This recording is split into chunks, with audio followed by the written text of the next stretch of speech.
Now, switching gears, a new day, well, a new WikiLeaks bombshell. This one today, that DNC interim chairman, Donna Brazile, provided debate and town hall questions to the Clinton campaign before the actual event. This one, March 5th, Brazile tipped off the Clinton campaign to a question that was going to be asked the next day at a CNN debate, a town hall debate in Flint, Michigan. Now, here it is. One of the questions directed to HRC tomorrow is from a woman with a rash. Her family has lead poison. And she will ask what, if anything, will Hillary do as president to help the people of Flint. Well, shortly after today's Wiki shocker, Donna Brazile actually resigned from her role as CNN contributor. CNN released a statement in part saying, we are completely uncomfortable with what we have learned about her interactions with the Clinton campaign while she was a CNN contributor. Joining me now to discuss, Joe Concha, Brad Bauman, and Jillian Melchior. Joe, let me start with you on this one.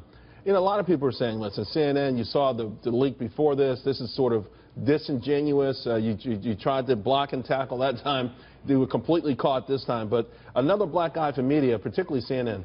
Charles, I said after the first revelation that she was sharing questions that there should be an internal investigation and they should sever all ties with Donna Brazile. And they didn't do it. And now here we have a second example. And look, we knew it was coming. In her subject header in her original email to Podesta, she says, from time to time, I get the questions in advance. Time to time is plural. And now CNN puts out a statement today saying we're completely uncomfortable? No, no, no, no. You have to look into this because remember, Charles, Donna Brazile is a conduit to the Clinton campaign. Somebody was feeding her those questions. She's the middle woman. And until you figure out who was getting questions in advance at CNN and pushing that to Donna Brazile, then you have to figure out who did that. You only do that through an internal investigation from an outside firm. All right, well, 1 second, Brad. We're going to definitely get to you, and I will let the audience know FBN did reach out to CNN because there were other statements they put out there, including one saying that Donna Brazile never had access to these questions. But, you know, not only a black eye, of course, from media in general, playing on Donald Trump's fear and warnings about this being rigged, but also the Democratic Party. I mean, let's not forget how Brazile got this job in the first place. Yeah, absolutely. I mean, I think what we're seeing here is she got the job because there was concern about the DNC playing politics, showing preferential treatment to one candidate over another. And we are seeing this yet again. Now, if you want to go into the media criticism, I think that CNN set itself up for this black eye. It's not responsible to be having people on as commentators as part of your staff that are actively involved in politics. I mean, I'd be every bit as uncomfortable with Lewandowski as I would with her. But I think they set themselves up for it. And unfortunately, like so many of these October surprises, it's not really telling us anything new, but it's confirming what we know about the candidate's behavior. You know, Brad, okay, you can have the floor now. But again, this is, hey, you know, I would love to say it's shocking, but Debbie Wasserman Schultz, you know, a disaster. The campaign, the Democrats actively blocked Bernie Sanders from getting the nomination, and here they are getting the questions before the answer. This is just unconscionable. You can't possibly try to defend this one, can you? I am absolutely shocked that Donna Brazile checked in with one of her closest friends from a lifelong friendship to remind her that in an event taking place in Flint that she was going to get a question about the Flint crisis. A specific There's question. absolutely no way. Oh, come on, the time before guys, that, Brad. let's be clear. How about the time before that? This happened twice. This isn't an isolated incident. That's a really charming way to put spin on it.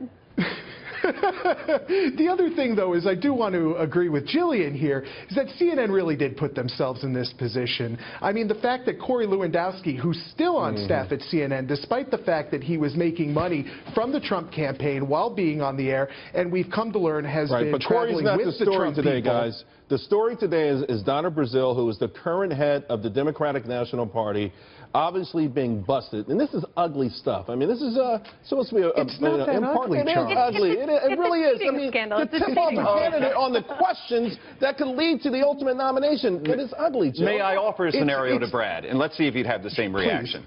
All right. Please. Let's say an advocate within Fox News who is openly supporting Donald Trump. Let's call him Sean Hannity, right? He says, yeah, I support Trump. I'm unapologetic about it. Let's say before the third presidential debate that Chris Wallace moderated that he passed questions along to Trump.